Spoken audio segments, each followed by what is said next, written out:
सबैजनालाई आज चाहिँ म यस जर्नल इन्ट्री च्याप्टरको एउटा क्वेसन लिएर आइसकेको छु र यो बिगिनरको लागि चाहिँ एकदमै महत्त्वपूर्ण र एकदम सजिलो च्याप्टर पनि हो। यस च्याप्टरबाट हरेक टर्ममा फर्स्ट टर्म सेकेन्ड टर्म होस् अथवा फाइनल इक्जाम होस् हरेकमा चाहिँ एउटा फिक्स क्वेसन आउने गर्छ।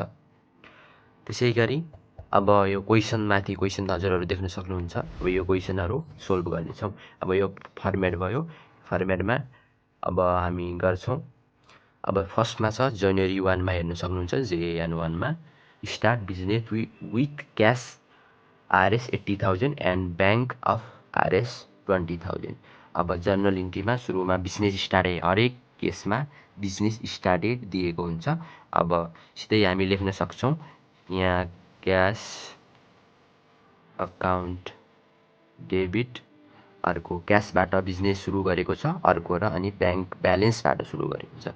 ब्याङ्कबाट गरेको छ ब्याङ्क अकाउन्ट डेबिट लेख्छौँ। टु क्यापिटल लेख्छौँ।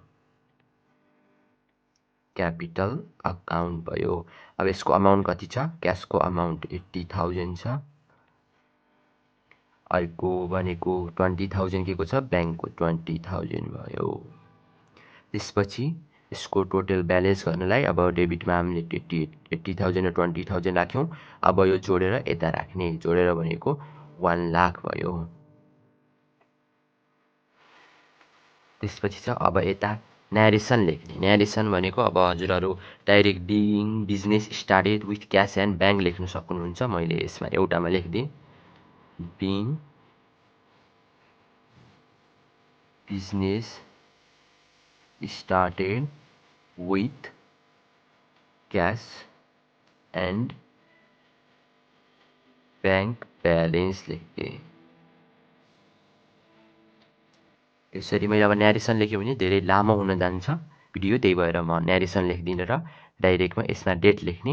डेट दिएको छ भने डेट लेख्नु होला, नभए सिरियल नम्बर ABC छ भने माथि यसमा A अनि यसमा B यसमा C दिएको छ भने त्यस्तो लेख्नु होला। अब मैले अर्को लेखेँ 4 मा लेखेँ। यसमा J1 भयो जनवरी 1 को। अब जनवरी 4 को गर्छु है म। अब यसमा एउटा लाइन तान्दा पनि भयो बिचमा। अर्को छ J4 मा कति छ? Purchase goods from Ramesh.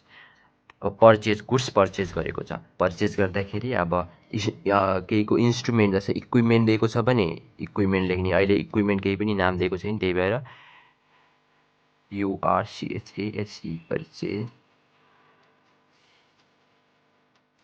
Purchase account debit to रमेशले क्यास दिएको छैन, उसलाई उधारोमा दिएको छ, त्यही भएर रमेश लेख्छौँ।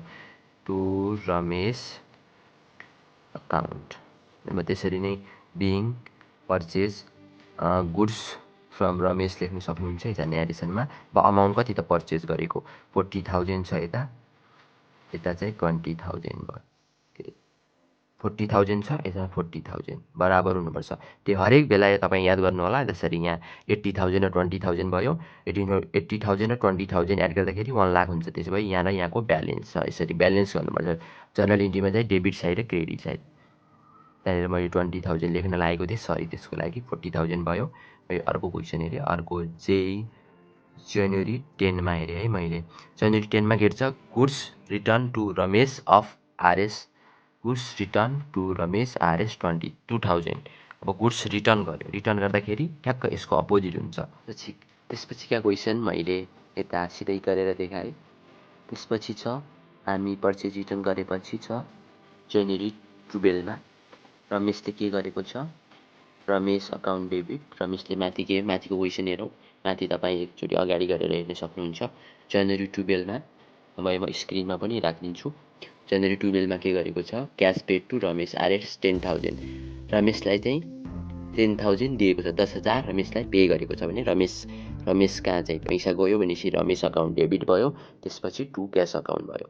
त्यस्तै छ जनवरी 15 मा छ। जनवरी 15 मा क्वेसनमा के दिएको छ? Cash paid to Ramesh RS 5,000 by फेरि रमेशलाई 5,000 पैसा तिर्यो। केबाट तिर्यो भन्दा चेकबाट। चेक आउने बित्तिकै ब्याङ्क तिर्ने। यता यो क्यास भएको रहेछ, यसमा चाहिँ ब्याङ्क हुने भयो। चेकबाट तिरेको रहेछ।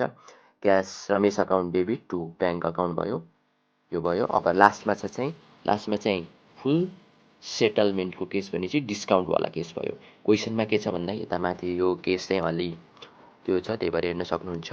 क्यास पेड टु रमेश दिएको छ।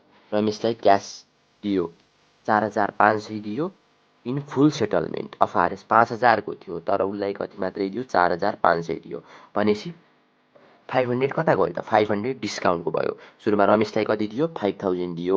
टु क्यास कति दिएको हो, 4,500 दिएको हो। दिनुपर्ने 5,000 हो, अनि 5,000 कता गयो त भने हिडन भयो। यो हिडन भनेको कस्तो भन्दाखेरि चाहिँ डिस्काउन्ट चाहिँ माथि भनेको छैन, क्वेसनमा चाहिँ डिस्काउन्ट नभनेको क्या, फुल सेटलमेन्ट भनेको छ। त्यस्तो केसमा चाहिँ यहाँ के भयो, लास्टमा डिस्काउन्ट भयो। न्यारेसनहरू आफै लेख्न सक्नुहुन्छ। Thank you for watching. अब हामी यस्तै अर्को क्वेसन लिएर आउने नै छु अर्को च्याप्टरमा, कमेन्ट गर्नुहोला।